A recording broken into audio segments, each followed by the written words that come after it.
जय हिंद। आप देख रहे बाहु एक्सप्रेस और मैं हूं आपके साथ राजेंद्र रैना। एक महीने के अंदर लगातार चौथा विस्फोट। जिला राजौरी के बुद्दल क्षेत्र में लगातार हो रहे रहस्यमय संदिग्ध परिस्थितियों में जो विस्फोट हैं, उन विस्फोटों के बाद हालांकि जो पुलिस प्रशासन है वह इसे हल्के में ले रही है। और कई बार जब हमने पुलिस के आला अधिकारियों से जब बात की तो उन्होंने कहा कि ये जो ब्लास्ट है ये किसी कचरे के अंदर ब्लास्ट हुआ था, लेकिन लगातार चौथा ब्लास्ट हो रहे बुद्दल ही के एरिया के अंदर ये जो ब्लास्ट हो रहे हैं, आखिर इन ब्लास्ट के पीछे वजह क्या है और इनके पीछे किस प्रकार की जो षड्यंत्र, किस प्रकार की राजनीति हो रही है, इससे पर्दा हटना अभी बाकी है। लेकिन एक महीने के अंदर जिला राजौरी के बुद्दल क्षेत्र के अंदर लगातार चौथा विस्फोट और रहस्यमय परिस्थितियों में विस्फोट।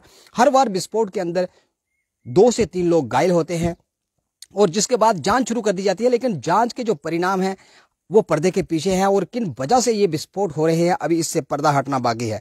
लगातार चौथा विस्फोट और जिला राजौरी के कोटरंका बुद्दल क्षेत्र में एक और विस्फोट और महीने में कम से कम चौथा विस्फोट, जिसमें 2 नागरिक घायल हो गए। इसकी पुष्टि पुलिस द्वारा कर दी गई और अनंतनाग से एक व्यक्ति को गिरफ्तार कर दिया गया। यानी कि सुजमान तक जिन आतंकियों को फिदायीन हमले के लिए जिस ट्रक के माध्यम से जिस चालक के द्वारा सहचालक के द्वारा वहां पर पहुंचाया गया था, सांबा जिले के सुब्बल क्षेत्र से लेकर ये जो फिदायीन हमले के लिए आतंकी विदेशी आतंकवादी भारतीय सीमा के अंदर आए थे, उन आतंकियों के मददगार को इस समय हिरासत में लिया गया है। और इस बड़ी साजिश के पीछे जो लोग शामिल थे, तीसरी गिरफ्तारी अभी तक हो चुकी है। फिलहाल एनआईए टीम इस समय सांबा जिला के अंदर डेरा जमाए हुए है और तमाम जितने भी जो सवाल हैं उन सवालों से पर्दा हटाने के लिए और जिन भी साजिश जो लोग इस मामले के अंदर संलिप्त थे, जो लोग साजिश करता थे, जो आतंकियों के मददगार थे, फिलहाल तमाम लोग इस समय रडार पर हैं और एक के बाद एक गिरफ्तारी और तीसरा व्यक्ति इस समय गिरफ्तार हो चुका है। और फिदायीन हमले में इस्तेमाल किया गया ट्रक जो था वह भी पुलिस द्वारा हिरासत में लिया गया है। राजौरी के बुद्दल जिले में 20 किलोमीटर दूर शाहपुर गांव में नेत्र सिंह के घर के बाहर उस समय रात को विस्फोट हो गया, जब एक घर से शादी समारोह के बाद एक गाड़ी के माध्यम से जो टेंट का सामान था उसे ला रहे थे 2 व्यक्ति इसमें घायल हुए और टाटा मोबाइल के पास ये धमाका हुआ और सामान लोड कर रहे 2 कर्मचारी जो थे वह इस धमाके के बीच में घायल हो गए। घायलों की जो पहचान जगलानी के सैयद मोहम्मद के पुत्र बुलंद खान और मेहरा के बलवान सिंह के जसवीर सिंह के रूप में हुए। उन्हें फिलहाल हॉस्पिटल के अंदर भर्ती कर दिया गया, उनका उपचार चल रहा है। और 27 मार्च को कोटरंका शहर में 2 विस्फोट हुए थे, लेकिन कोई भी नुकसान नहीं हुआ था। जबकि उत्तर प्रदेश के एटा के एक स्थानीय जो गैर स्थानीय मजदूर थे, एक मजदूर दंपति जो था इस विस्फोट के अंदर घायल हो गया था। और एक महीने के अंदर बुद्दल क्षेत्र के अंदर चौथा विस्फोट, रहस्यमय परिस्थितियों में विस्फोट और विस्फोटों के कारणों का पता हर बार पुलिस ढूंढने के लिए जांच तो शुरू करती है, लेकिन फिलहाल चौथा विस्फोट जो हो चुका है और जांच अभी तक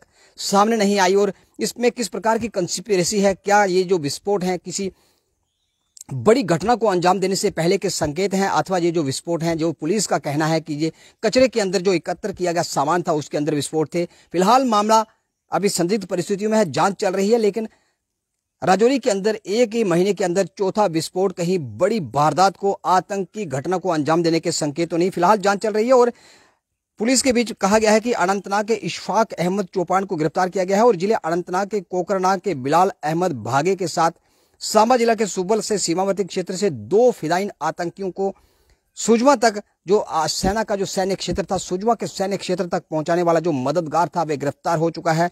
और अनंतनाग से आतंकियों को ले जाने के लिए इस्तेमाल किया गया ट्रक नंबर जिसकी 4135 JK03L को भी जब्त किया गया है। फिलहाल ट्रक भी पुलिस की हिरासत में है और 3 जो व्यक्ति थे जो आतंकियों के मददगार थे वह भी पुलिस की गिरफ्तारी में इस समय है। और भी बड़ी गिरफ्तारियां इस मामले में हो सकती हैं क्योंकि एनआईए इस समय जम्मू कश्मीर के अंदर है और तमाम पहलुओं के ऊपर इस समय जांच की जा रही है।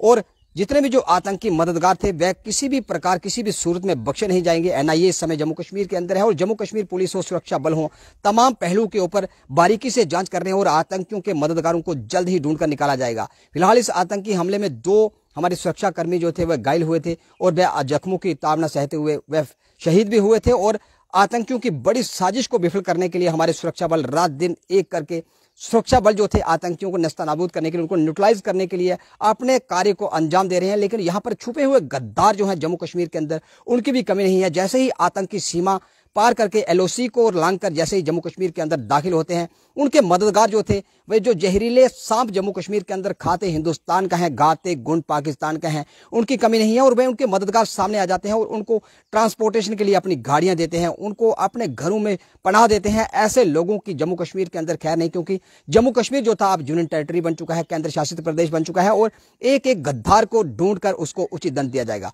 तमाम अपडेट्स के लिए आप बने रहे बाहु express video journalist Sachin Rana के साथ। बाहु एक्सप्रेस के लिए मैं राजेंद्र।